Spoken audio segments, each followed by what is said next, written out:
ফাঁসির হুকুম শুনে 18 বছরের ক্ষুদিরাম বিচারককে বলেছিলেন, হাতে সময় থাকলে আপনাকেও বোমা বানানো শিখিয়ে যেতাম। কিন্তু মৃত্যুর মুখে দাঁড়িয়ে তিনি একথা কেন বলেছিলেন, কারণটা জানলে আপনার রক্ত গরম হয়ে যাবে।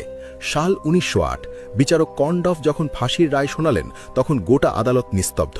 কিন্তু ক্ষুদিরামের মুখে ছিল সেই ভুবন ভোলানো হাসি। বিচারক অবাক হয়ে ভাবলেন, ছেলেটা হয়তো বোকা বা ফাঁসির মানে বোঝেনি। তিনি জিজ্ঞেস করলেন, কি হে, হাসছ যে? রায়টা কি বুঝতে পেরেছ? ক্ষুদিরাম তখন বুক চিতিয়ে উত্তর দিলেন, আজ্ঞে হ্যাঁ সাহেব, বুঝেছি।